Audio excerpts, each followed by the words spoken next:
Pessoal, retomando aqui, nosso último painel, um painel sobre simetria federativa. Vamos escutar o professor José Levi para falar sobre um tema que, inclusive, de um texto seu, li, ótimo aquele seu texto, sobre a possível superação do princípio da simetria e o poder local. Então, com a palavra, professor Levi.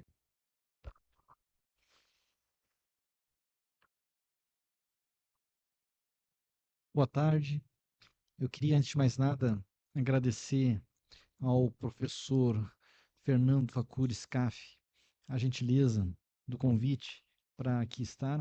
É uma grande alegria poder colaborar com o professor Scaff, professor titular de Direito Financeiro e também presidente da Fundação Arcadas, que tanto comunga com a nossa faculdade na caminhada acadêmica de coisas.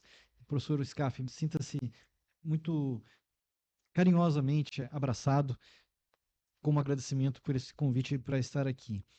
Cumprimento também o professor Labanca, que preside o painel. Fico muito agradecido e feliz com a oportunidade de dividir a mesa com o professor, que tenho o gosto de conhecer aqui nessa oportunidade. E cumprimento a todas as demais pessoas que aqui estão, de maneira muito especial, nossos amigos da África do Sul, que vêm visitar a faculdade e comungar conosco experiências. E tão bom a gente ter a oportunidade de conhecer mais de perto como nossos amigos da África, em especial aqui da África do Sul, têm levado a efeito a experiência constitucional. Eu vou falar um pouquinho sobre federalismo brasileiro e tendo como escopo, de maneira mais detida, aquilo que a gente chama de simetria no Brasil. Mas eu gostaria de começar de uma maneira pretensiosamente muito tradicional.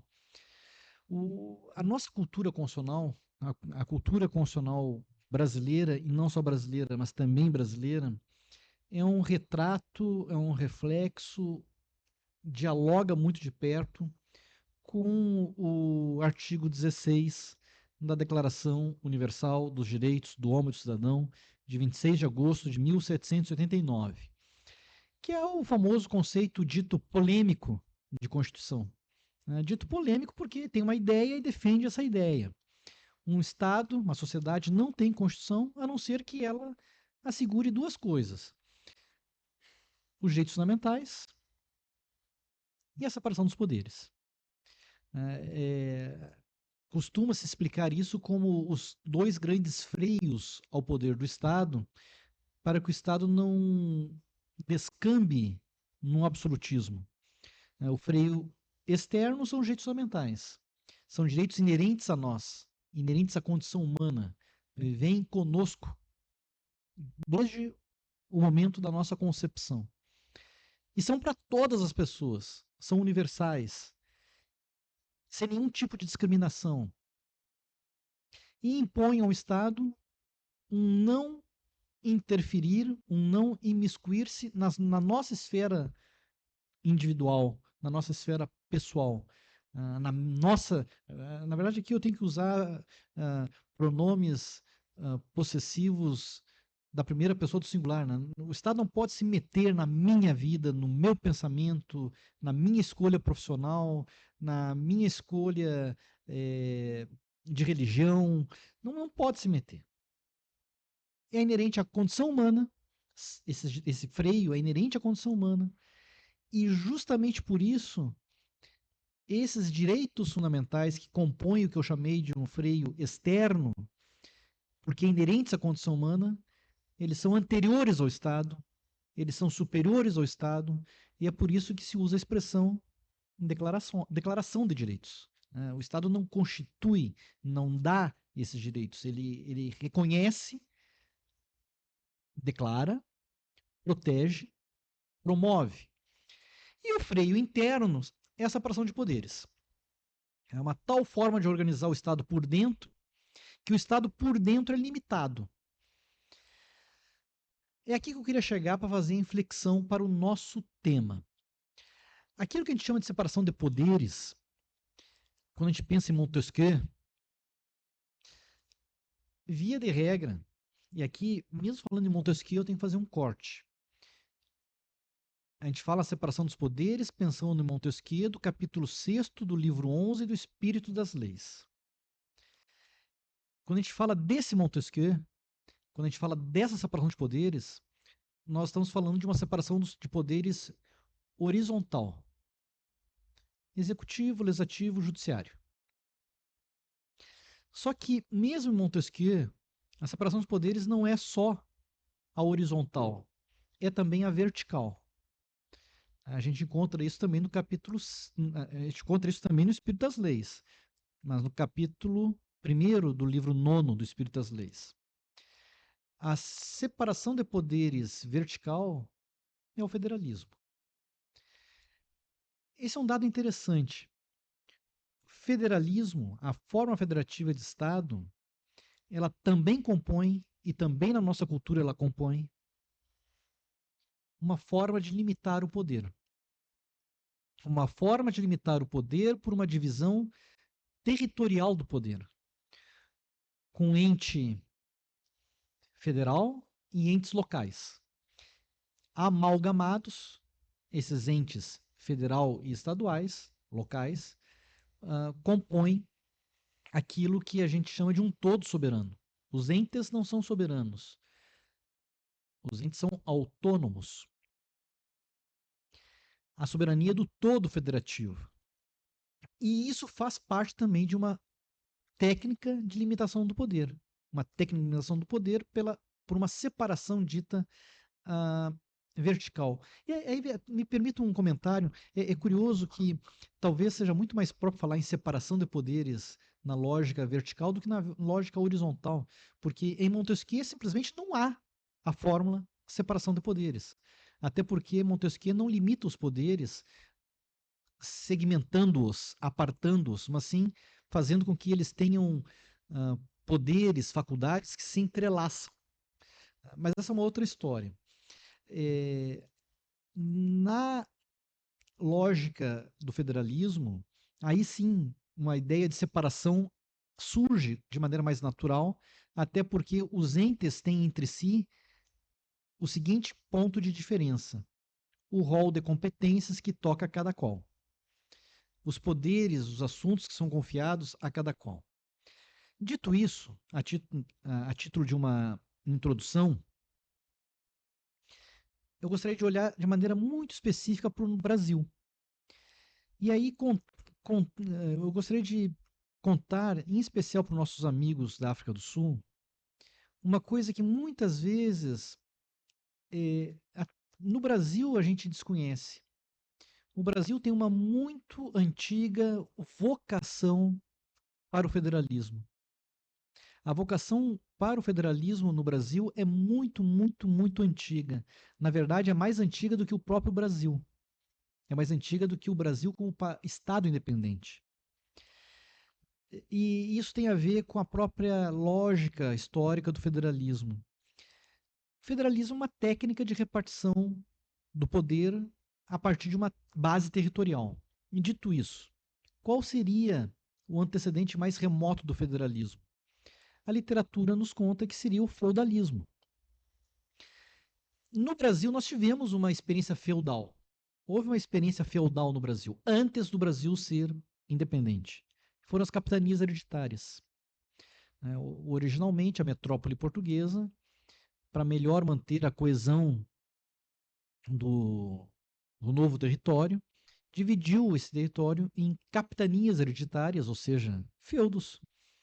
E esses feudos, de alguma maneira, começaram não só a vocação federalista brasileira no que toca a Estados-membros, mas em especial a vocação federalista brasileira no que toca a municípios. Ou como os amigos da África do Sul mencionaram durante a etapa anterior, as municipalidades. Na verdade, foi com presença local em municípios, nas capitanias hereditárias, que o Estado português se fez presente na colônia brasileira. Essa antiga vocação, essa muito antiga vocação, ela foi traída com a primeira forma de Estado brasileira. Quando o Brasil se tornou independente, houve um processo constituinte muito interessante em 1823, que acabou frustrado e veio uma outorga constitucional, que foi a Constituição Política do Império do Brasil, de 25 de março de 1824. Essa Constituição tem uma série de pontos interessantes. Ao mesmo tempo, ela teve um movimento de traição da antiga cultura federativa brasileira. O Império Brasileiro, na Constituição de 1824, se fez unitário. A forma de Estado do Império era o Estado unitário. Ou seja, o Brasil, que já era mais ou menos esse território que nós conhecemos, com algumas pequenas diferenças, que ao longo do século XIX foram se amoldando. O Brasil, que já era esse país imenso que é hoje, praticamente nas mesmas linhas de hoje, quase nas mesmas linhas de hoje, foi feito um Estado unitário. E isso foi um choque para a vocação federativa brasileira. Tanto isso é verdade que houve uma alteração constitucional 10 anos depois, nós chamamos de Ato Adicional de 1834, estabeleceu entre nós quase que uma federalização do Império Unitário. Uma coisa muito interessante. Nós nos tornamos quase que uma federação, inclusive com assembleias locais, com competências que não são muito diferentes de competências que hoje existem na lógica federativa brasileira.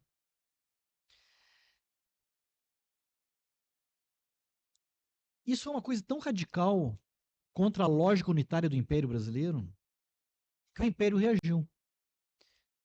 Em 1840, foi editada uma lei interpretativa do ato adicional que, na prática, refluiu na federalização que o Brasil conheceu por força do ato adicional de 1834. Aí acontece uma coisa interessante. Os federalistas brasileiros perceberam que dificilmente teriam espaço no Império. E os federalistas brasileiros tornam-se ou aderem a teses republicanas. Aí é uma coisa, assim, eu não hesito em dizer, a vocação federativa brasileira não só é anterior ao Estado brasileiro, como é anterior à ideia de república no Brasil. Com a república, finalmente, vem a federação. Por quê? Porque com a república, não só os federalistas brasileiros encontraram na república acolhida, mas a república, em larga medida, copiou elementos da estrutura do Estado americano, dos Estados Unidos, inclusive o federalismo. E aí começa a história do federalismo no Brasil. Ao menos assim, digamos, de um estilo formal. A Constituição de 1891, que é a segunda Constituição brasileira na história, e a primeira republicana, ela adota um federalismo assemelhado ao modelo americano, que é o modelo clássico de um federalismo dual.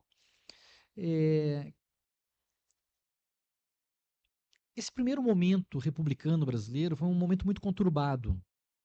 Nós chamamos esse primeiro momento de República Velha.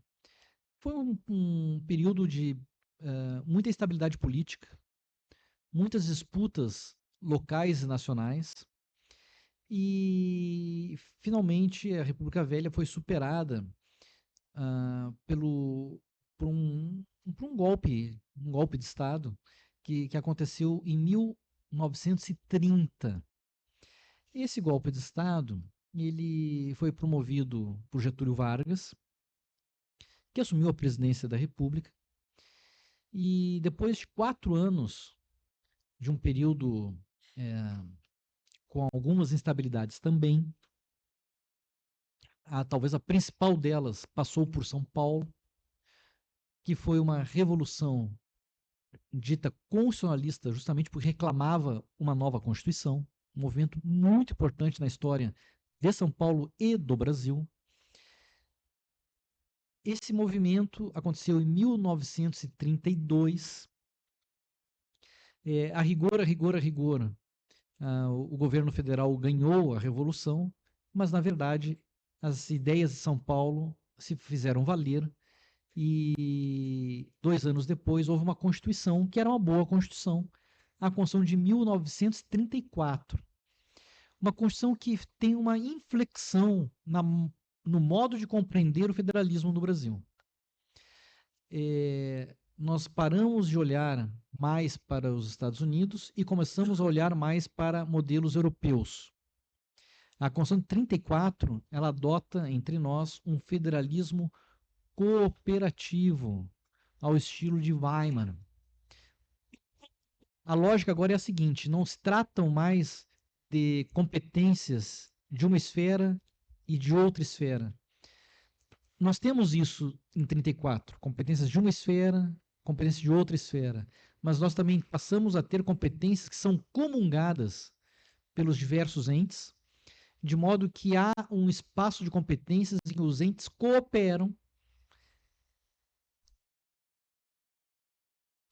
entre si para a melhor consecução daquelas competências que, porque cooperadas, compartilhadas, comungadas, caracterizam um novo federalismo, não um federalismo dual, mas um federalismo cooperativo. Esse federalismo cooperativo entre nós, ele tem uma linha evolutiva muito nítida, que é a Constituição de 34, a Constituição de 46 e a Constituição de 88.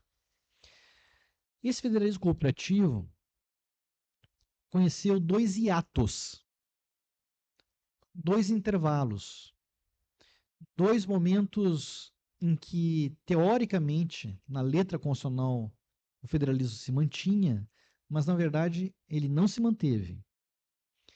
Eu me refiro ao Estado Novo getulista, que é quando Getúlio Vargas dá um golpe não um segundo golpe, pós Constituição de 34. Isso acontece em 1937, é a Constituição do Estado Novo, que se declara federalista, mas federalista não é.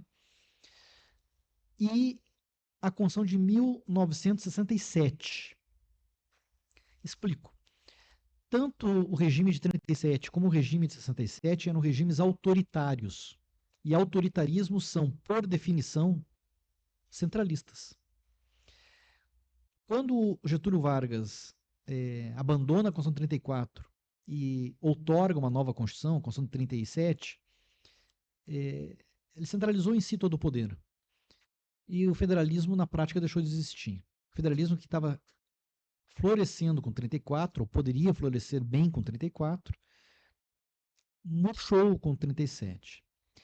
Quando Getúlio Vargas é deposto em 1945, vem um novo processo constituinte que resulta a Constituição de 46, que é uma Constituição muito interessante, uma Constituição boa, uma Constituição que tem vários elementos que foram recuperados pela atual Constituição, inclusive no que toca ao federalismo. Um federalismo cooperativo mais sofisticado, mais desenvolvido. Essa Constituição foi uma Constituição bastante interessante, mas que viveu num período também conturbado. Não deixa de ser interessante que houve um primeiro presidente, aí houve uma segunda eleição presidencial, onde se sagrou vitorioso Getúlio Vargas. Getúlio Vargas volta ao poder sob a Constituição de 46, num período muito conturbado, que acaba conhecendo o suicídio do próprio Getúlio Vargas alguns anos depois. Aí sucedem-se mais algumas presidências, até que em 1964, portanto, quando a Constituição de 46 tinha 18 anos, há um golpe de Estado, agora um golpe de Estado militar, e um dos períodos mais tristes da história brasileira, um autoritarismo bastante duro, para dizer o mínimo, que durou 21 anos. Inicialmente, a Constituição de 46 foi mantida, com alterações, promovidas por atos institucionais, até que, em 1967, o Congresso Nacional promulgou uma nova Constituição. A rigor, a Constituição de 67 foi promulgada pelo Congresso, mas já era um momento nitidamente autoritário. A Constituição de 67 já tinha elementos de evidente autoritarismo, só que 2 anos depois sobreveio uma nova Constituição que é fruto da exacerbação desse autoritarismo. Né? Para ser mais preciso, a Constituição de 67, um ano depois, ela foi atropelada, né, por um ato institucional de número 5. No Brasil é referido como AI-5, que foi a extrapolação de um autoritarismo que já estava posto, pior ainda. E um ano depois do AI-5 é feita uma reforma constitucional, a Constituição 67. Formalmente, nós estamos a falar de uma emenda constitucional, emenda número 1 de 69, que reescreveu a Constituição 67, acentuando muito o autoritarismo, inclusive no que se refere à forma de Estado. A Constituição 67, inclusive com a emenda de 69, se dizia federalismo, mas era centralista. Por quê? Porque autoritarismos são centralistas. E aí nós temos um grande exemplo desse caráter centralista autoritário da Constituição 67 e da emenda número 1 de 69. É o princípio da simetria. E é interessante olhar para o princípio da simetria, porque ele já estava presente em 67. Ele já estava presente em 67. Ele é mantido, mas piorado em 69. Eu vou ler, me permitam, os dois dispositivos que falam de simetria. O da Constituição 67, o da Constituição de 88, o da Constituição 67, texto originário, e o da Constituição 67 com a emenda número 1 de 69. Originalmente, era o artigo 188, artigo 188. Os estados reformarão suas constituições. Me permita aqui um parênteses. Essa é uma característica do federalismo. Os entes locais podem fazer constituições para si próprios. Essa é uma distinção que doutrinariamente se faz para distinguir, por exemplo, Brasil e Espanha.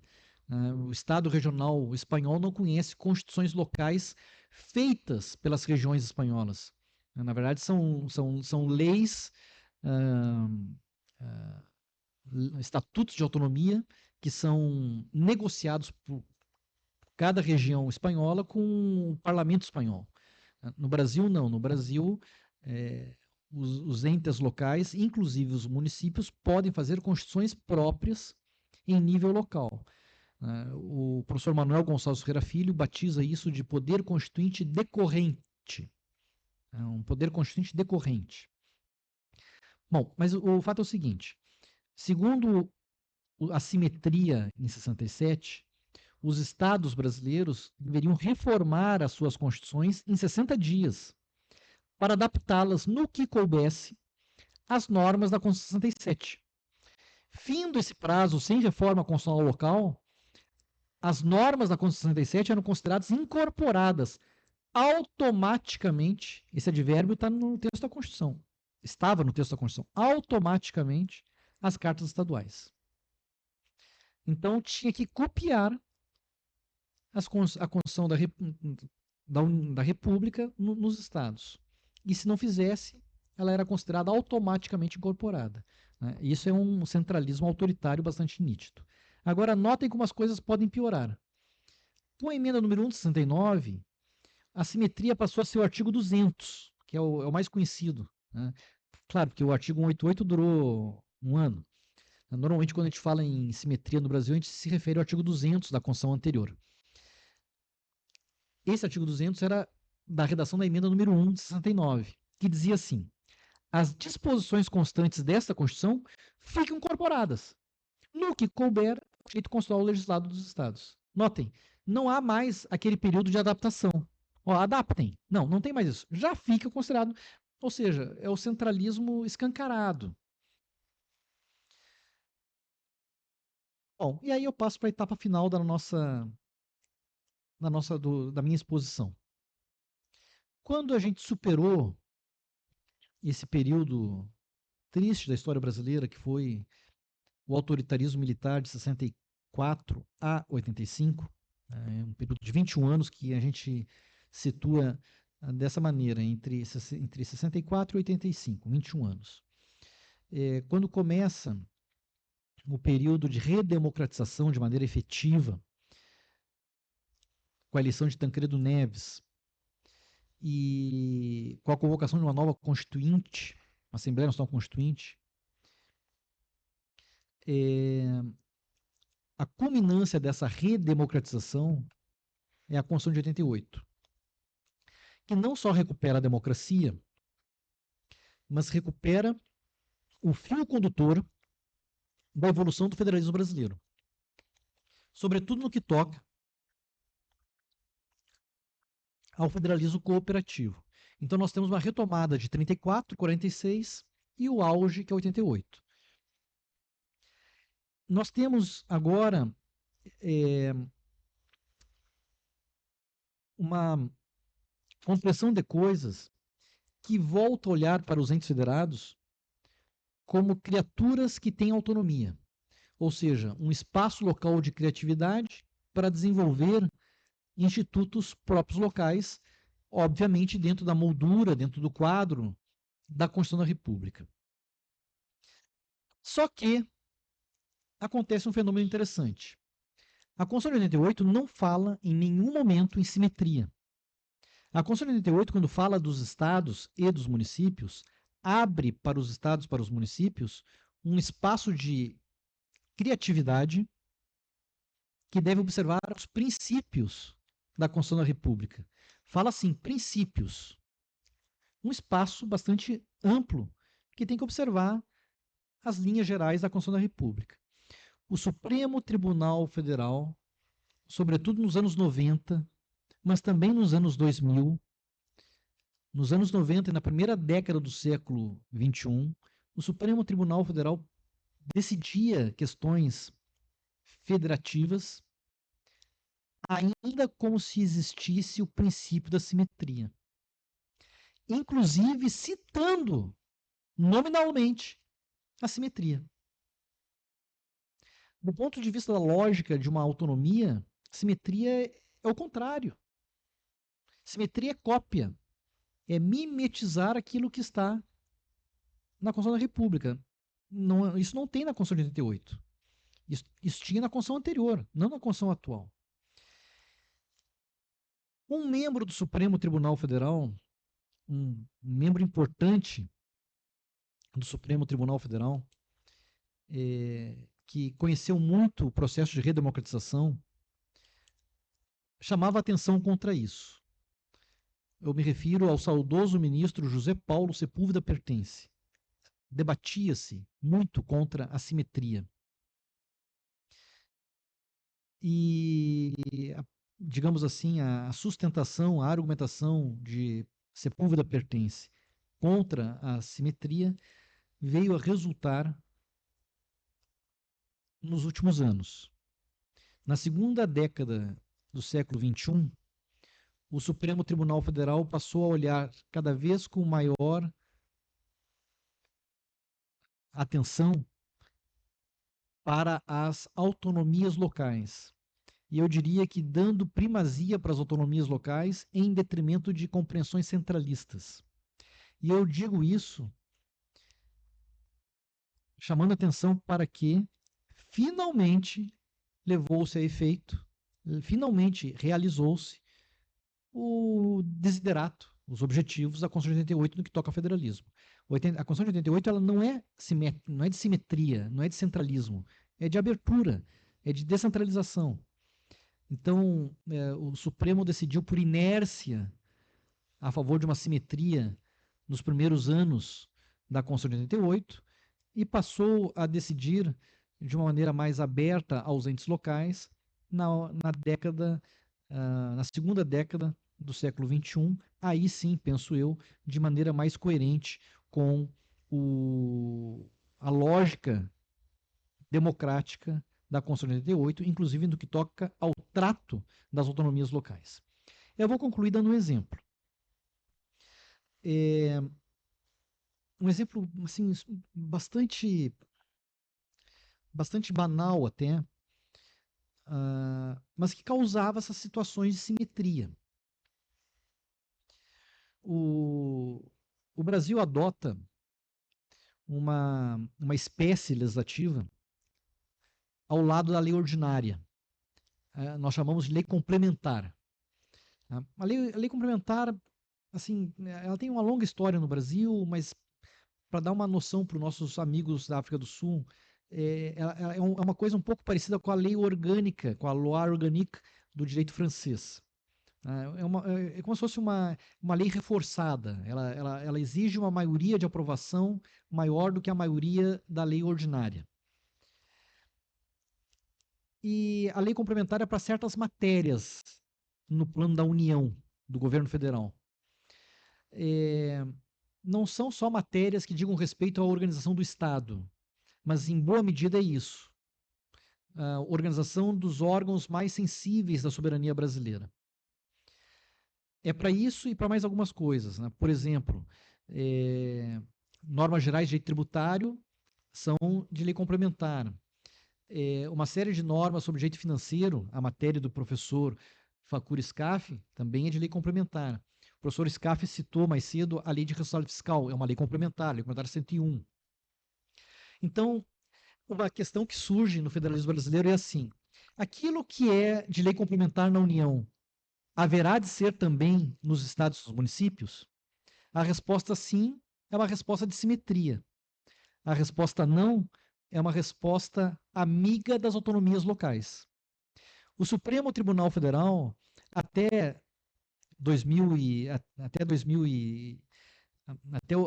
nos 20 primeiros anos da Constituição de 88, entendia que aquilo que era matéria de lei complementar na União deveria ser matéria de lei complementar nos estados e nos municípios.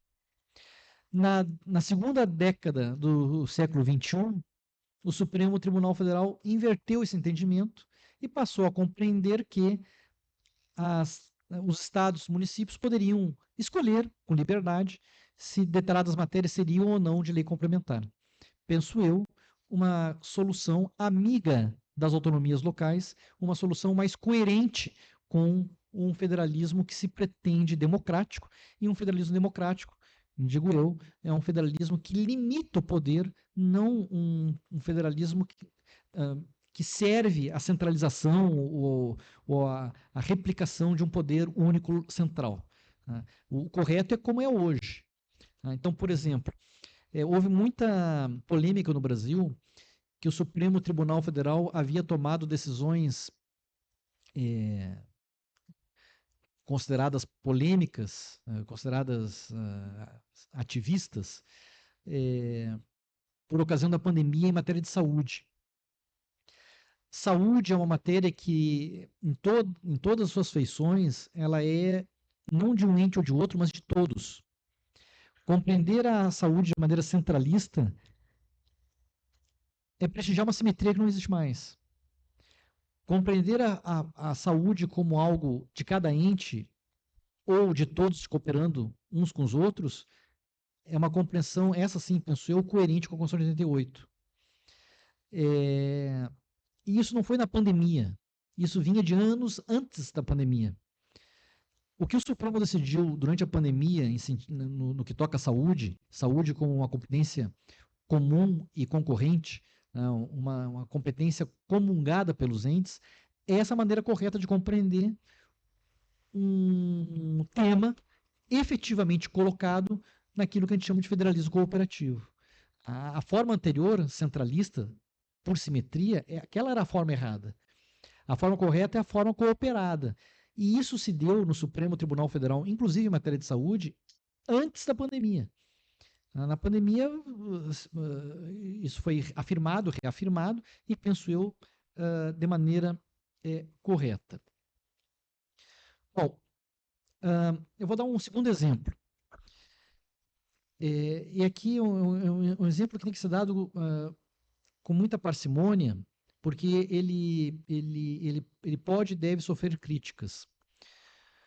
quando há disputas entre entes federados no Brasil, sobretudo entre a União e estados, isso abre a possibilidade de uma ação específica no Supremo Tribunal Federal para resolver conflitos federativos. Essa ação ela é chamada pelo Supremo Tribunal Federal simplesmente de ação originária. E é uma ação direta no Supremo para resolver a dúvida de quem é o competente ou quem tem razão moderada na matéria. Isso se dá majoritariamente em questões financeiras. Isso diz muito, muito, muito respeito à área do nosso professor Scaff.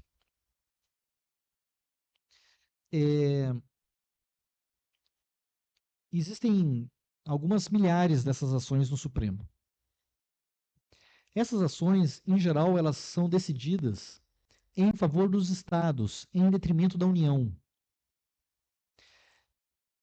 Muitas vezes, com argumentos jurídicos que nós poderíamos e até deveríamos questionar. Mas o fato é que o Supremo parece ter uma postura de, eu vou usar aqui, eu vou tomar por inspiração uma expressão de um antigo ministro supremo chamado Vitor Nunes Leão. Há uma espécie de enternecimento estadualista ou municipalista do Supremo em favor dos estados e municípios, em detrimento da União. Eu poderia muito bem discutir aqui se está certo ou errado o entendimento do Supremo em cada caso que move ações originárias, mas não é esse o meu objetivo. Meu objetivo aqui é simplesmente apontar o seguinte: o Supremo Tribunal Federal tem já há alguns anos uma inclinação por decidir em favor dos entes locais, ao reconhecimento de que eles são merecedores de tutela da Suprema Corte Brasileira. Eu insisto, eu poderia muito bem fazer uma polêmica aqui sobre o assunto em casos específicos, mas não é esse o meu objetivo. O meu objetivo é simplesmente constatar que o Supremo Tribunal Federal parece ter uma inclinação pró-autonomias locais. E isso não é divergente da lógica da Constituição de 88, o que não exclui críticas a casos específicos. Tá? O que não exclui críticas a casos específicos. Tá? Há casos específicos que, penso eu, o Supremo deveria decidir em favor da União e não em favor dos Estados. Mas aqui é uma outra lógica de argumentação que não vem ao caso. Por fim, eu vou concluir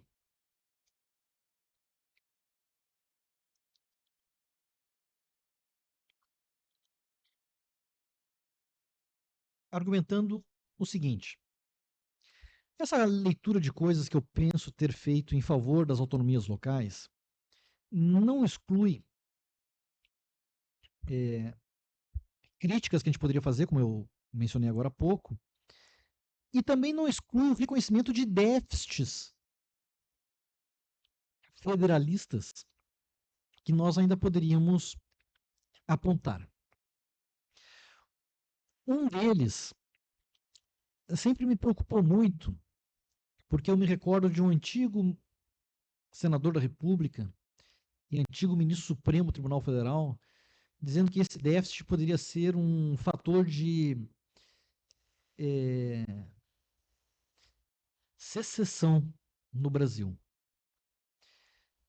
Esse antigo ministro chamava-se Paulo Brossard de Souza Pinto, uma grande figura da história brasileira. E o ministro Paulo Brossard, ele se referia a uma norma constitucional que existe há muito tempo no Brasil e foi exacerbada em 88. Um mínimo de deputados por estado e um máximo de deputados por estado. Segundo a Constituição de 88, nenhum estado pode ter mais de 70 deputados, nenhum estado pode ter menos do que 8 deputados. Essa norma é uma norma que acaba criando uma exceção à igualdade no voto. Porque alguns estados que deveriam ter um deputado têm 8, e pelo menos um estado que deveria ter 115, 120 deputados tem 70, que é o estado de São Paulo. E isso faz com que quem vote naqueles estados que deveriam ter um deputado e tem 8, tenha o seu voto majorado em força, e quem vota em São Paulo tem o seu voto diminuído em força.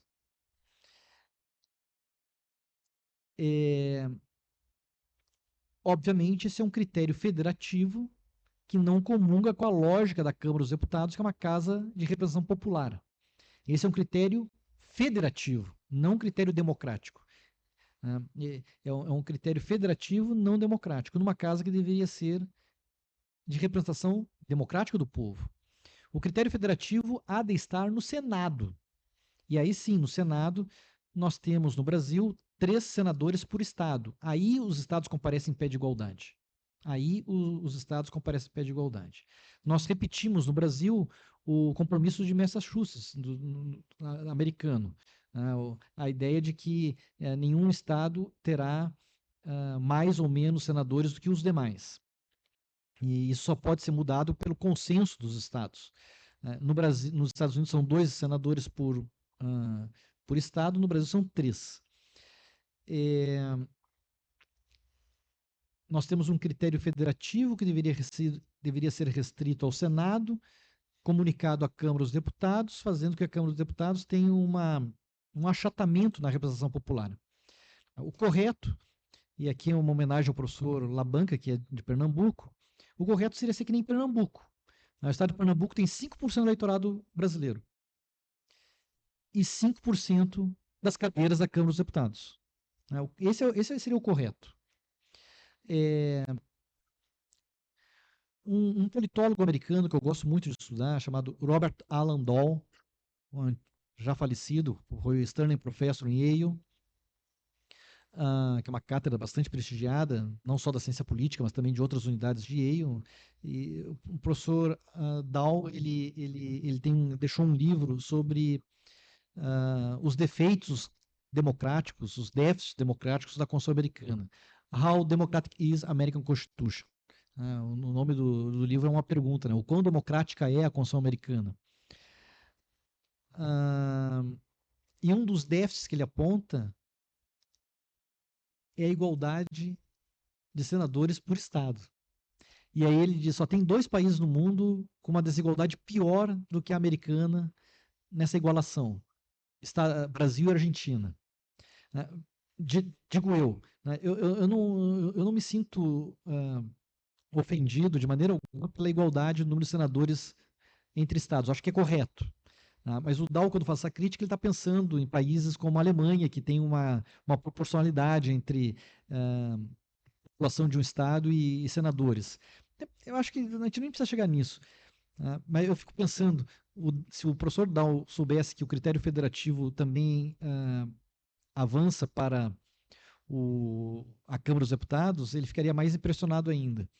Eu me daria por muito satisfeito se houvesse a igualação proporcional, né? A igualação, desigualação proporcional na Câmara dos Deputados. Bom, mas seja como for, eu penso que o federalismo brasileiro tem demonstrado vitalidade. Normalmente, quem estuda federalismo no Brasil estuda o federalismo pela ótica da União. Mas se nós formos olhar no nível local, estados, municípios, tem muita, muita, muita criatividade. Ou seja, soluções diferentes da União que são levadas a efeito. Eu costumo contar, eu tive um orientando de mestrado que se dedicou a estudar a medida provisória. Medida provisória é como a gente chama decreto-lei no Brasil. Nos estados e nos municípios. No Brasil, nós temos 26 estados, mais o Distrito Federal. Dos 26 estados, 6 adotam medida provisória ou decreto-lei. Em geral, quem estuda a medida provisória chega até aí. Estuda a medida provisória do governo federal e dos 6 governos estaduais, quando muito.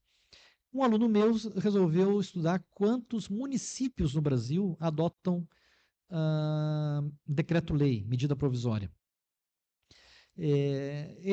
Nós temos no Brasil 5.580 municípios, 5.590 municípios, alguma coisa assim. Me escapa agora o número exato, mas é 5.580, 5.590. Ele conseguiu informação segura de 4/5, pouco mais de 4.000 municípios. Ele quantificou em torno de 1.100, salvo engano meu, municípios com decreto-lei. E com perfis variados. Inclusive com soluções inimagináveis na União. Por exemplo, professor Scaff, que é relevância e urgência? A relevância e urgência são os pressupostos para baixar um decreto-lei, uma medida provisória no Brasil. Tem município no Brasil, alguns poucos, mas tem alguns municípios no Brasil, que criaram um conselho municipal envolvendo prefeito, legislativo e comunidade para dizer se tem ou não relevância e urgência numa dada situação para baixar uma medida provisória. Isso é uma criatividade local elogiável. E é isso que o federalismo fomenta como instrumento de promoção da democracia que ele é. Por isso que eu tenho assim tanto gosto de falar sobre federalismo. Não obstante, certamente eu seja um estudioso muito mais acanhado de federalismo do que o professor Roger, que está aqui, por exemplo, que se dedica muito mais ao federalismo do que eu. Mas o federalismo, eu confesso para vocês, me traz um gosto muito grande de estudo, justamente porque o federalismo é, sim, um capítulo relevantíssimo e estratégico do próprio regime democrático. Eu queria agradecer a oportunidade de falar para amigos da África do Sul que nos visitam, que se sintam muito acolhidos aqui. Muito obrigado pela atenção e agora passo a palavra para o professor Labuca.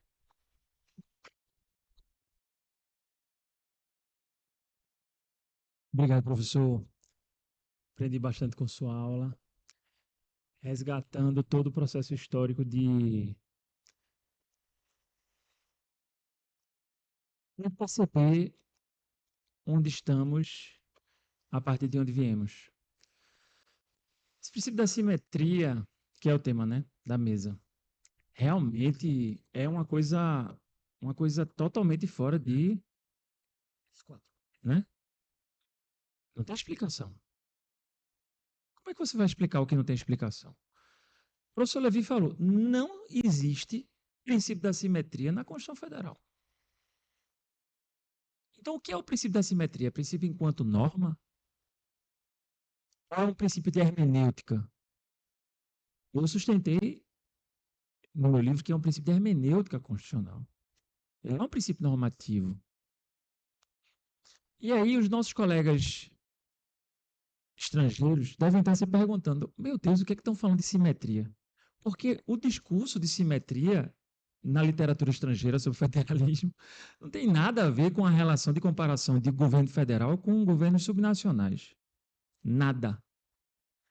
A simetria e a assimetria, lá na Universidade da Antuérpia, quando estávamos lá 2 meses, uns 4 ou 5 trabalhos foram apresentados, foram simetrias e assimetrias, todos eles envolvendo simetrias e assimetrias, comparando de maneira horizontal, ou seja, as entidades.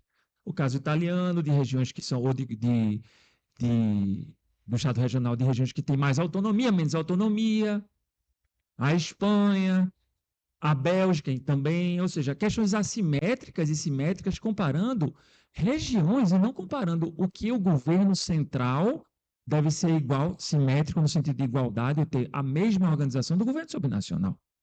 Eu realmente desconheço, se vocês conhecerem na literatura estrangeira, algo que trabalha com essa lógica de simetria, comparando União e Estados, ou seja, União e Estados nacionais, é só aqui no Brasil. E aí vamos reposicionar o debate, certo?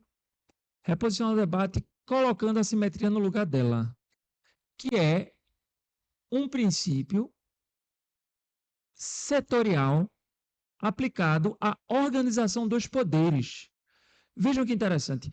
Eu posso ter uma Constituição estadual e essa Constituição estadual ela reproduzir diversas normas da Constituição Federal. E aí vem aquela classificação antiga, né? Normas de imitação, normas de reprodução. Norma de reprodução obrigatória quando o Estado ele tem que reproduzir uma norma que está na Constituição Federal. Norma de imitação quando ele faz porque quer. Igual eu tô com meu filho, né? Tava passando pelo corredor, eu tava no sofá da sala, eu disse, Tuco, tu que vai na cozinha, vai pegar um copo d'água pro pai? Aí ele disse, pego não. Aí eu olhei assim, eu tava assistindo Netflix, eu olhei assim, como assim? Aí ele disse, não pai, eu tô brincando, eu vou pegar. Mas vou pegar porque eu quero.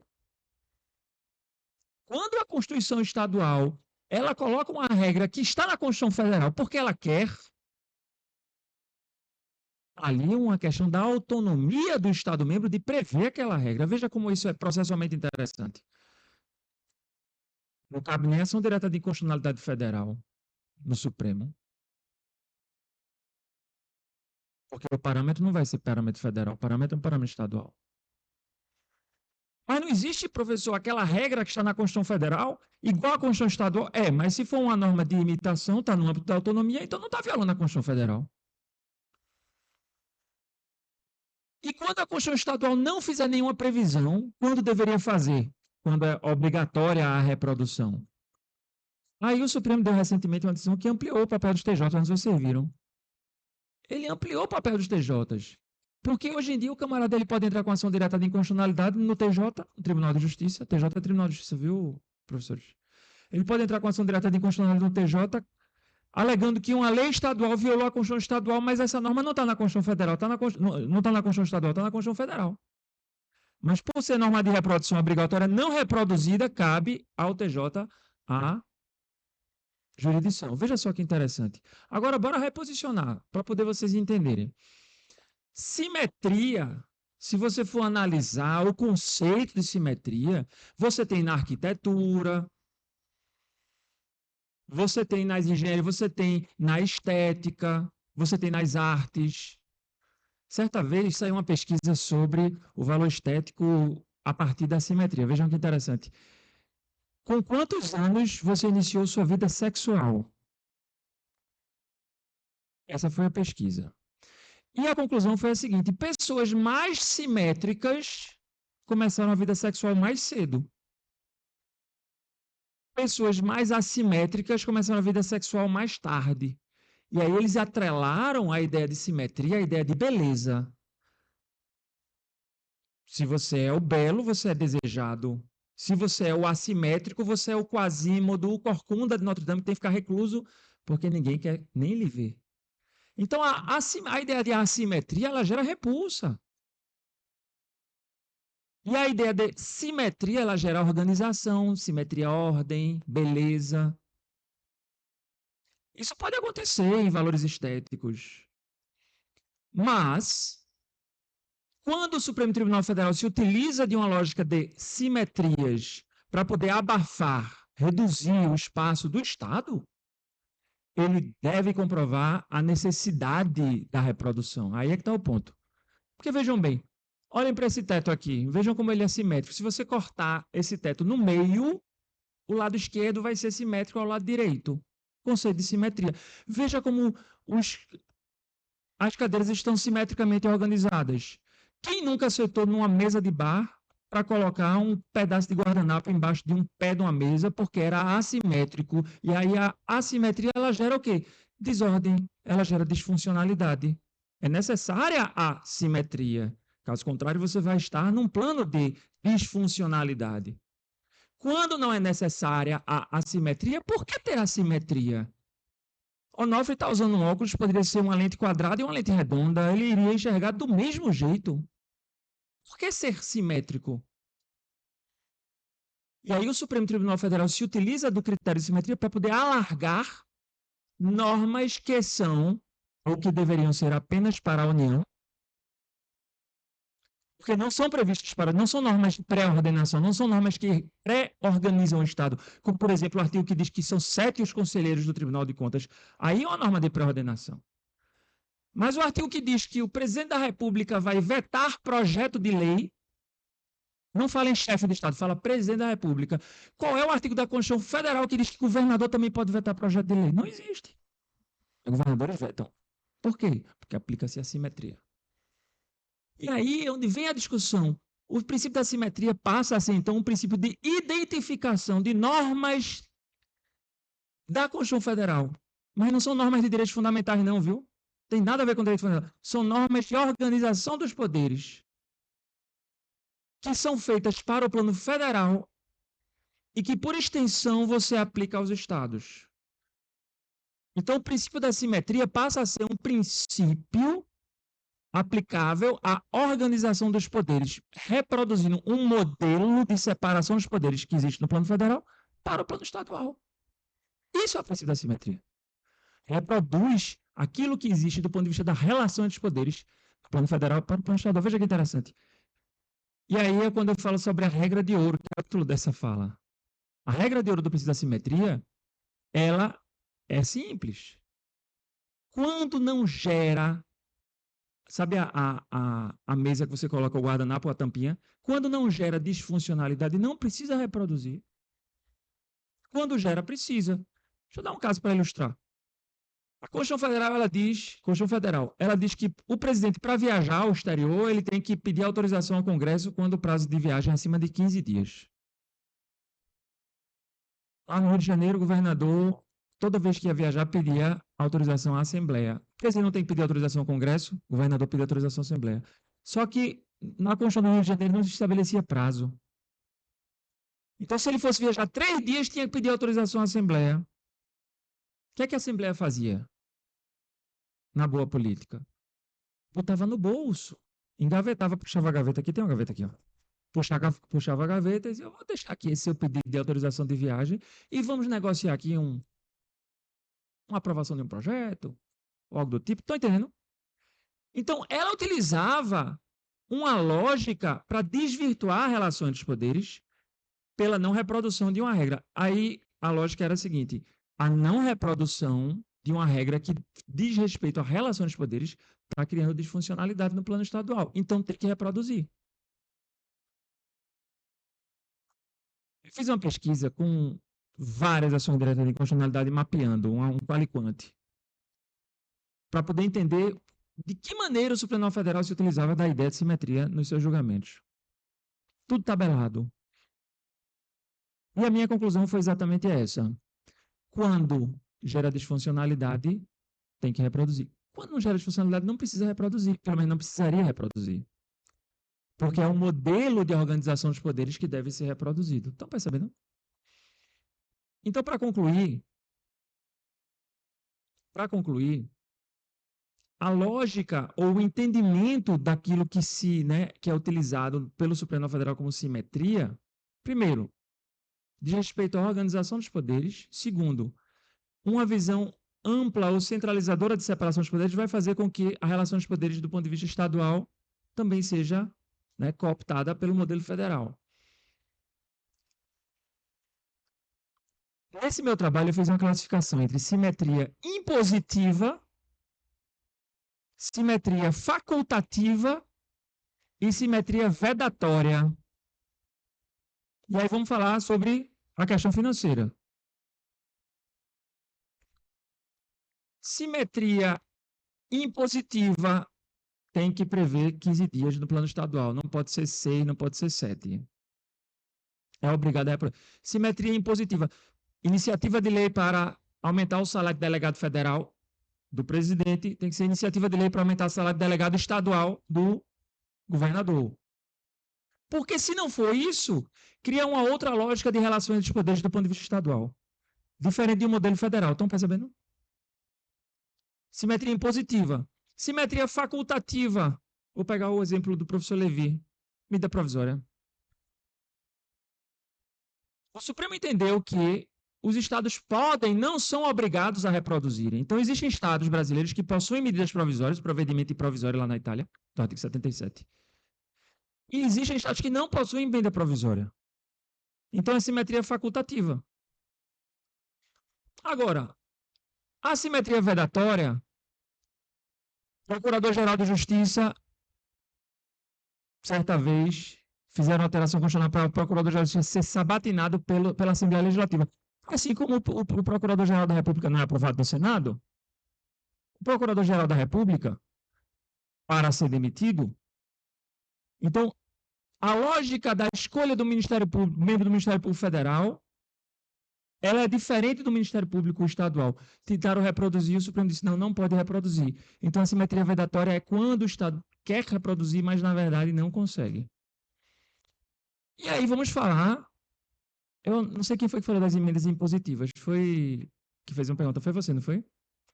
As emendas impositivas. Bora lá. Você tem um percentual, me corrija se eu estiver equivocado. Esse percentual no plano da União, ele existe, e salvo melhor são 2% das emendas impositivas. Eu acho que é 1,2 e 0,8. Que é, na verdade, uma possibilidade do parlamentar indicar para onde vai o dinheiro. Eu não vou entrar aqui na discussão se vai ser com controle, sem controle. Obviamente, todo mundo aqui concorda que tem que ter controle disso. Mas o fato é que houve essa regra, e isso diz respeito, atenção, hein, à relação dos poderes, tá? Muito bem. E o Estado que prevê que as emendas impositivas serão de 10%.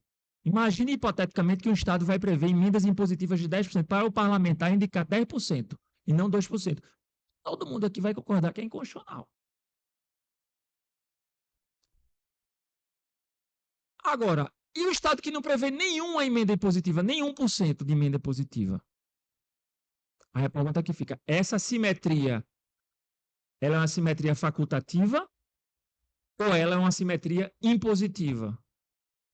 Porque o Supremo Tribunal Federal, na hora que lida com o princípio da simetria, salvo raríssimas exceções, ele diz que o modelo de organização dos poderes do plano federal tem que ser reproduzido no plano estadual. Se tem que ser reproduzido no plano estadual, então deveria ter a mesma reprodução. Não 2%, porque não existe um bicameralismo estadual para poder você fazer essa lógica de 1,2 e 1,2 e 1 e 0,8. Mas, enfim, fica a discussão. De fato, é um monstrengo, eu acho, o princípio da simetria. E é utilizado muitas vezes para poder, sinceramente, colocar ali o termômetro de um processo de centralização pelas cortes. Na verdade, é o Supremo Tribunal Federal mapeando, desenhando o federalismo brasileiro ou de que maneira existe uma autonomia. Por exemplo, não pode haver um parlamentarismo estadual. Não pode haver um parlamentarismo. Eu acho, professor, que esse é o exemplo que o senhor deu aí do Conselho Municipal para analisar, eu acho que seria, pela justiça do Supremo, julgado inconstitucional. Por quê? Porque é você colocando para alguém fora, quem tem o direito, né, de determinar, de fazer o decreto-lei, ou seja, medida provisória. Eu estou dizendo que eu concordo com isso, não. Estou dizendo que o Supremo possivelmente jogaria assim, nem sei se foi colocado. Mas colocando pessoas fora do processo legislativo para decidir. Aí você teve precedentes disso, tem precedentes disso, por exemplo, na Áustria tem um artigo muito bom de Anna Gamper sobre esse tema, quando há uma ampliação na aprovação popular de projeto de lei, ou seja, condicionamento, é aumento de democracia. Estão percebendo? Aumento de democracia. Mas o entendimento é de que é uma usurpação do legislativo. Aí, eu acho que o Supremo possivelmente diria que é uma usurpação da prerrogativa do chefe do executivo de determinar o que é relevante e relevância e urgência, porque ele iria aplicar o princípio da simetria. Eu ia dizer que no plano federal é assim, então no plano estadual tem que ser assim também, porque tem a ver com a organização dos poderes. Posso provar o que eu estou dizendo? Posso provar? Ele fez isso no CNJ, Estado do Pará, professor Scaff. O Estado do Pará foi o primeiro estado que criou um CNJ estadual. Exatamente.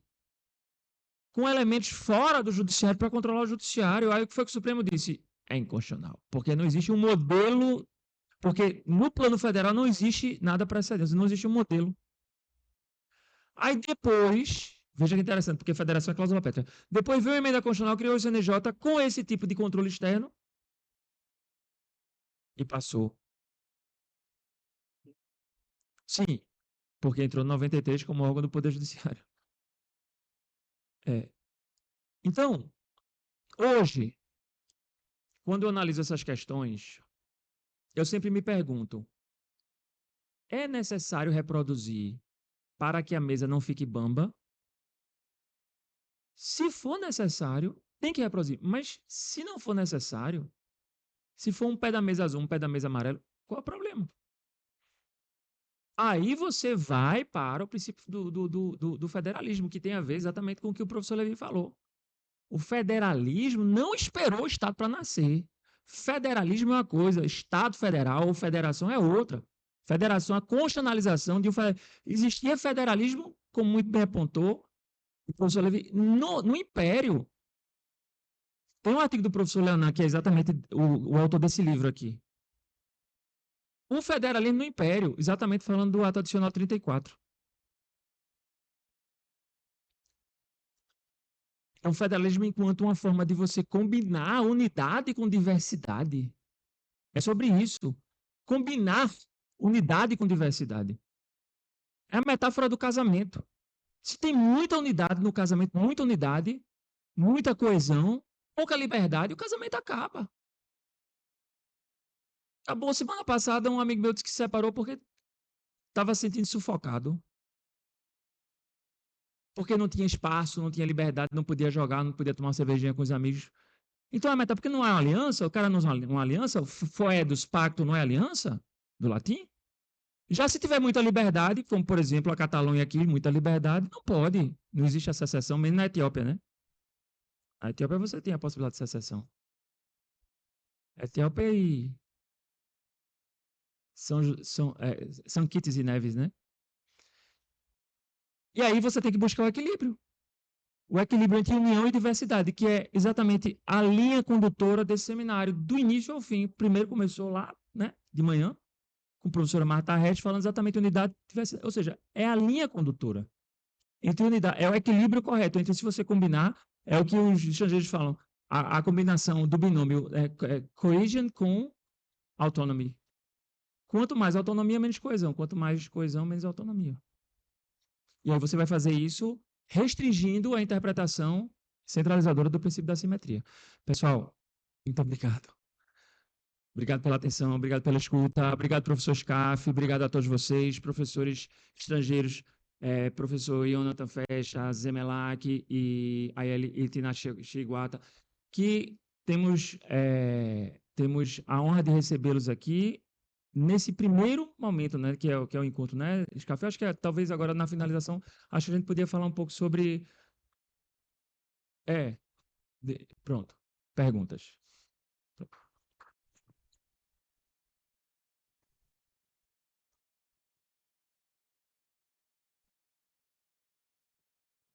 Alguém tem alguma pergunta? Sem perguntas.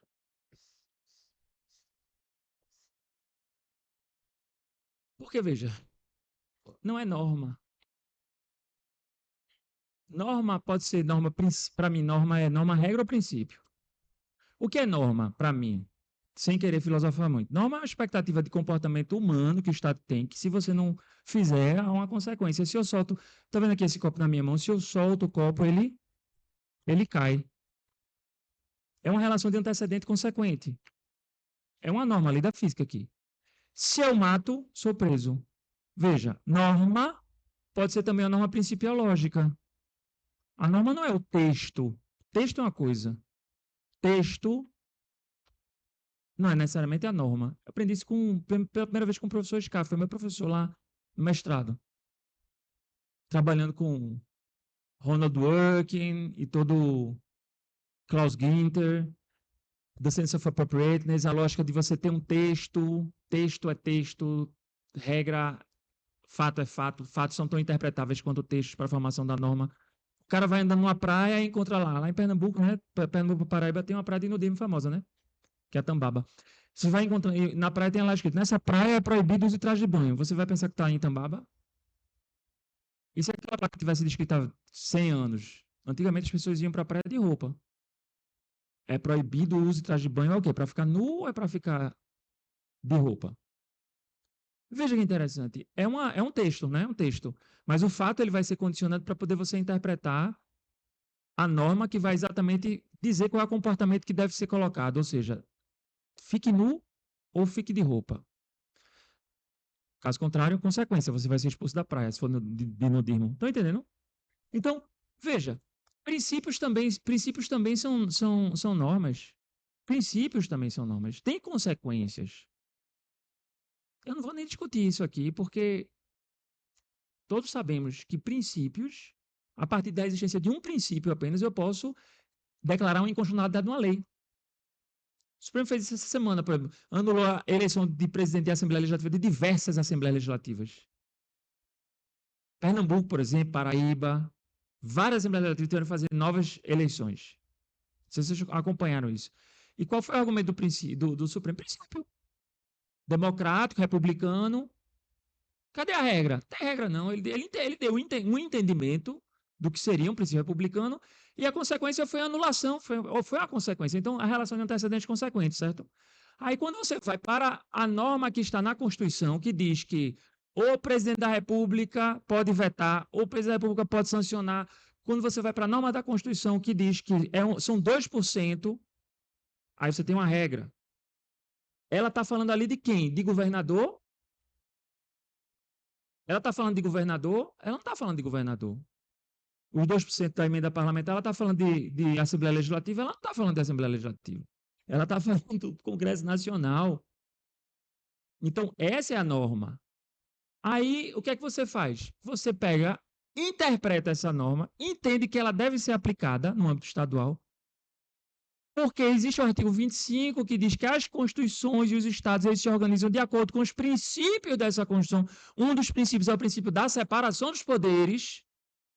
Aí você diz, isso aí tem a ver com separação dos poderes. Peraí, simetria, espelho, simetria. Não está muito simétrico, não. Aí você olha assim de ladinho.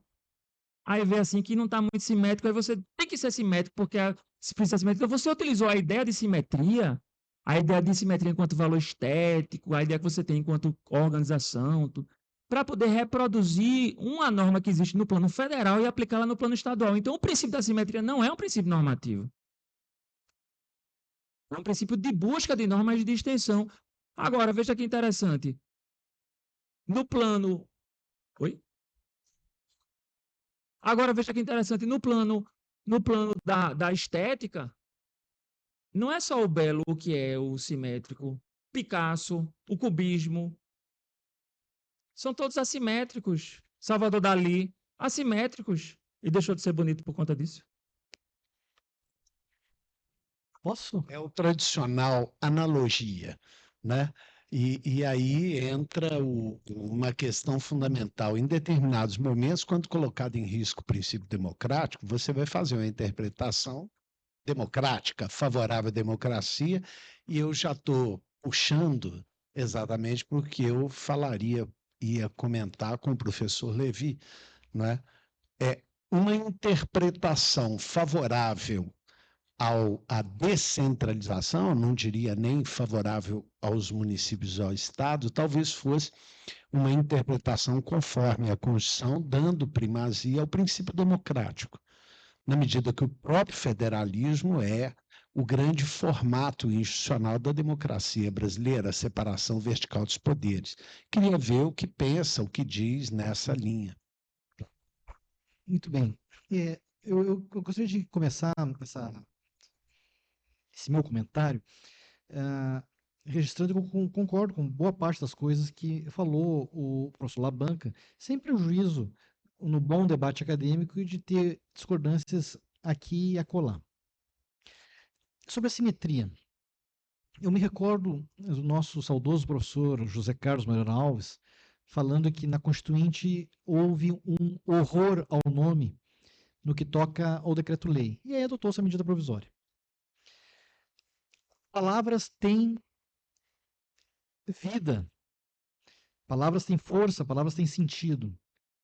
Simetria, eu acho que é uma. O princípio da simetria, acredito eu, é uma fórmula que merece o nosso horror, porque denota um tempo autoritário e uma técnica autoritária de mimetismo. É, é incompatível com a federação. É, é,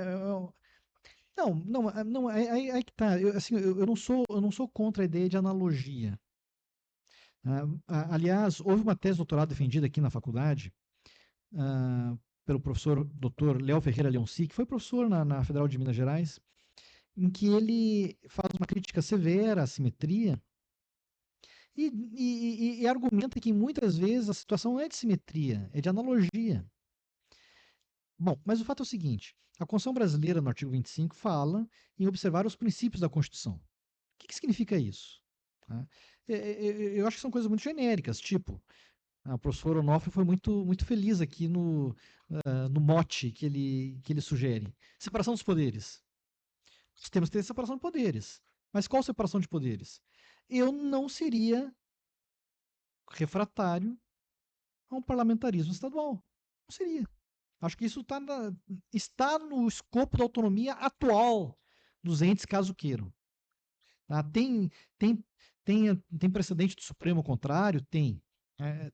Urozinho Bodonato, salvo engano meu, né, professor Roger? O professor Roger estudou isso no passado. Tem, mas um outro tempo. Eu acho que nós estamos num tempo em que a gente pode e deve recusar em alto e bom som a ideia de simetria porque ela lembra coisas ruins.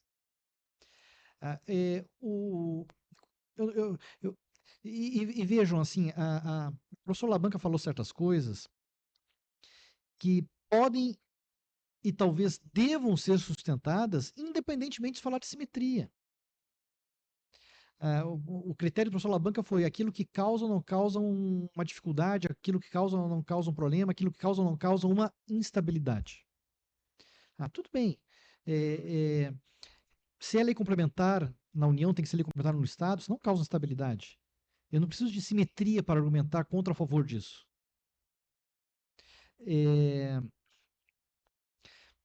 Vou dar um exemplo que é da jurisprudência suprema, que eu confesso que eu tenho uma certa simpatia. O Supremo costuma dizer de longa data que aquilo que é iniciativa reservada na União tem que ser de iniciativa reservada nos Estados. Eu confesso que eu tenho uma certa simpatia por isso. Talvez por tradição, se eu fosse, talvez a ferro e fogo, sendo 100% coerente comigo mesmo, teria que dizer que isso não faz sentido. Iniciativa na União é iniciativa na União, iniciativa no Estado, o Estado que decide. Iniciativa que eu digo aqui, só para fazer uma explicação para os amigos da África do Sul. Há certos assuntos que só podem ter o processo legislativo deflagrado por certos personagens no Brasil. A gente chama isso de iniciativa reservada ao presidente, ao Supremo Tribunal, ao Congresso, ao Procurador da República. O Supremo tradicionalmente diz que aquilo que é iniciativa reservada na União tem que ser nos Estados. Eu confesso que tenho uma certa simpatia por isso. Sabe por quê, professor Onofre? Pelo seu argumento. Porque isso tem a ver com o âmago da separação dos poderes. Eu não preciso de simetria para argumentar com isso. Não preciso. O professor Labanca falou que consideraria inconstitucional o Conselho Municipal para MP. Porque o Supremo consideraria. Pois é, eu também concordo. E eu tenho. Não, tudo bem, mas eu sou um sujeito otimista e até empedernidamente otimista. Eu acho que o Supremo hoje não consideraria inconstitucional. Até porque isso não é interferência do processo legislativo. A medida provisória é uma coisa que vem antes, ela deflagra o processo legislativo. Mas tudo bem, então convergimos. Mas eu teimoso que sou, acho que o Supremo talvez nos desse uma boa surpresa aqui e dizer que não seria inconstitucional. Não sei. Posso fazer um pequeno à parte? Claro. Só um pequeno à parte. O Supremo, ele tem algumas decisões que você não entende. Mas o que eu falei aqui, ele se baseia numa tentativa de entender a racionalidade da lógica do Supremo, através de uma pesquisa qualitativa e quantitativa, com várias decisões de ações diretas e constitucionais, para poder entender e mapeando o que é toda vez que ele utilizava a simetria. Então, veja só, eu concordo, viu? Na verdade, a gente concorda, tá, gente? Nós concordamos. Mas o que acontece é que o Supremo, ele se utiliza dessa ideia de simetria, sem necessidade, para poder fazer a reprodução. Então, veja lá, a questão do democrático, da reprodução. Ele tem disfuncionalidade do plano estadual, se ele não reproduzir, tem. Aí ele reproduz... Gente, ele reproduz a mesma regra no plano federal para o plano estadual. Aí ele diz, deve ser reproduzido por conta da simetria. E ele faz isso. Não precisava fazer isso. Ele poderia dar várias outras soluções para poder resolver um problema de disfuncionalidade, mas a solução que ele dá é mimetizar, como você falou. E aí, quando ele faz isso, ele diz, aplica-se o princípio da simetria, porque isso vai violar a separação dos poderes. Então, o princípio da simetria termina sendo utilizado pelo Supremo como uma forma dele encontrar normas federais que devem ser reproduzidas no plano estadual, quando a sua não reprodução cria a disfuncionalidade. Mas eu não concordo não, viu? Os dois são eu discordo que eu estou falando, mas não é o que eu estou falando, na verdade, é o que o Supremo pensa. Já que nós estamos mais num bate-papo mesmo, né? Perdoe, então, só mais um palpite. Primeiro, não é princípio da simetria, seria uma regra. Né? Seria uma regra de simetria e uma regra a ser extraída contrariamente a princípios, como o princípio federativo e o princípio democrático. Nesse sentido, eu não posso deduzir como regra implícita a simetria. O que eu posso é responder que eu devo usar por analogia, um determinado critério, uma determinada regra, se em risco ficar o princípio democrático, ou se em risco ficar um verdadeiro princípio, porque a simetria não traz valor em si. Então, eu desqualifico a regra da simetria e a utilizaria se servisse para exatamente densificar o princípio democrático ou coisas dessa natureza. Então, foi uma fala muito clara, eu concordo com o professor Levi, e acho que o princípio é autonomia, não é simetria. Me interrompendo, desculpa. Mas foi interromper para concordar, viu? Eu tenho uma visão muito clara de federalismo. Tenho uma visão muito clara de federalismo.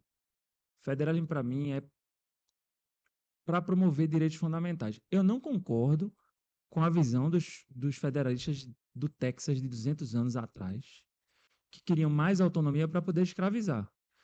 Tem um filme com Tom Hanks, Notícias do Mundo, que ele sai de cidade em cidade. Tom Hanks, o ator, né? Ele sai de cidade em cidade, não sei quem já assistiu esse filme. Hã? Pois é, ele sai. As pessoas elas não tinham conhecimento, não tinham acesso à leitura, então ele sai na charrete, cheio de jornal. Ele chega numa cidade, junta a população e ele lê para as pessoas. A função dele é ler os jornais. Em uma determinada cidade do sul dos Estados Unidos, uma das notícias que ele lê é exatamente de que não é possível mais haver escravidão. E ele coloca isso como uma regra do governo federal. 3 ou 4 pessoas se levantam, abaixo o governo federal. Tipo, em outras palavras, aqui é Estado. Cadê a nossa autonomia? Então, veja, a lógica da separação, a lógica de um federalismo para gerar autonomia estadual, ela só deve existir quando é para promover direitos fundamentais. Tem uma autora, a Heather Gerken, que ela é diretora da faculdade de Yale. Partes americanos, eles estão discutindo o que eles chamam de Progressive Federalism. Inclusive, do ponto de vista não tem o federalismo cooperativo, eles falam Uncooperative Federalism, quando você não coopera para proteger direitos fundamentais. Por exemplo, política migratória do governo Trump, eu não vou cooperar, e aí eles criaram as chamadas... Criaram não, ninguém criou, né? Mas Sanctuary States ou Sanctuary Cities, pessoas que saem dos seus estados para outros estados que são mais friendly, que não concordam com a aplicação de uma política mais rígida de imigração do governo federal. Então, eles decidem não cooperar para proteger. Então, eu acho que hoje, federalismo, para mim, tem a ver com ou descentralização ou centralização, mas desde que seja para promover direitos fundamentais. Posso dar um exemplo que aconteceu lá em Pernambuco? Eu não sei se vocês aqui já correram atrás de ônibus. Correu atrás de ônibus. Você está chegando na parada de ônibus, você dá aquela olhadinha, você corre para poder não perder o ônibus. Lá em Pernambuco, a discussão era se o ônibus podia parar fora da parada quando um cadeirante levantasse a mão. Quem corre tem sorte porque tem perna. Quem não tem perna, lá em Pernambuco, lá em Recife, onde a situação das calçadas não é a mesma de São Paulo, não é a mesma de Curitiba. Semana passada eu estava em Curitiba, uma coisa que me chamou a atenção foram as calçadas. O Brasil é diferente. Não tem perna. Aí o cadeirante, que poderia ter sido incluído, a decisão foi exatamente que ali era matéria de trânsito, matéria federal. Matéria federal não pode legislar. Legislação de trânsito. Não veja como a lógica da repartição de competências foi utilizada numa interpretação do federalismo para dizer que cláusulas de homogeneidade, porque é disso que se trata, cláusula de uniformidade, lembra daquilo, união na diversidade, se tem muita união, uniformidade, união, homogeneidade, aquilo que tem que ser para todos. O que tem que ser para todos e o que pode ser diferente. Agora, e se eu dissesse a vocês que outra lei foi declarada inconstitucional quando mulheres em zona de cana-de-açúcar, depois das 6 horas da noite, a lei dizia que o ônibus podia parar fora da parada, porque elas eram estupradas. De noite, sem luz, região de cana-de-açúcar. Aí vem o juiz e diz que é inconstitucional porque aquilo é matéria de trânsito. E utiliza uma... Esse cara, ele não leu nada de federalismo na sua vida. Então, a lógica hoje de você interpretar e reinterpretar é tudo... Sempre você vai poder puxar para um lado ou puxar para o outro. Agora, Isso exige o quê? Leitura, musculatura em federalismo, para poder você, a partir daí, ter uma interpretação democrática do federalismo. E não simplesmente pegar a interpretação feito fez o Ser do Mundo e dizer aqui é Estado, a gente tem autonomia abaixo do governo federal porque a gente tem autonomia para escravizar. Feito falou o Fio.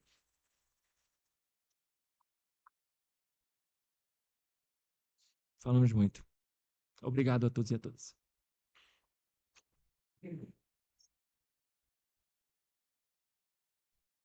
Nesta hora eu agradeço, vou fechar o evento, mesmo daqui, nós estamos todos na informalidade, mas nesse momento eu sei que ficaríamos de firmar um acordo de cooperação. Sei também, Marcelo comentou, que isto foi enviado a ele, mas em última hora não conseguiu analisar todos os aspectos. Acho que não há problema de nós revisarmos esse acordo de cooperação à luz das diversas instituições envolvidas, sejam as da Etiópia, sejam as da África do Sul, de Pernambuco, de São Paulo e de Minas Gerais. Nesse sentido, como são vários envolvidos, e como o interesse converge de todos, acho que nós podemos dizer do interesse de todos em firmar algo neste sentido, cujo texto será devidamente encaminhado para todas as instituições analisarem, poderem formalizar. Mas, independente de texto e de documento, acho que nós podemos, se todos concordarem, encerrar este evento, ou este pedaço do evento, dizendo que há interesse em firmar esse acordo, isso expresso em uma grande salva de palmas, e isto estará demonstração da convergência dos interesses. Todos de acordo? Então, pronto.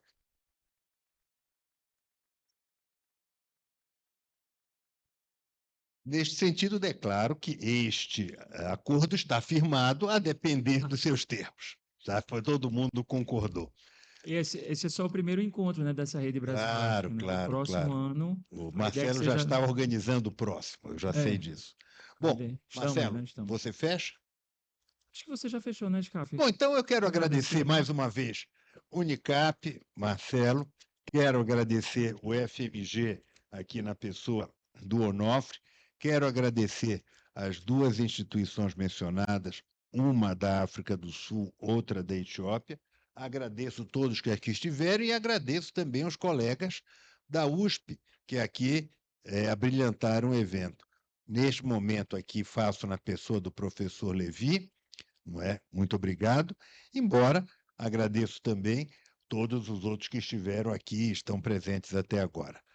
Portanto, declaro encerrado este momento, este primeiro encontro, e acho que foi, pelo menos no meu ponto de vista, muito proveitoso, além de um pequeno início, de pequeno start, nós tivemos efetivamente uma troca de experiências e um reconhecimento das identidades e diferenças entre os federalismos dos diversos países. E isso não é apenas um pequeno passo. Este reconhecimento é um grande início para esta nossa longa e profícua jornada. Muito obrigado a todos.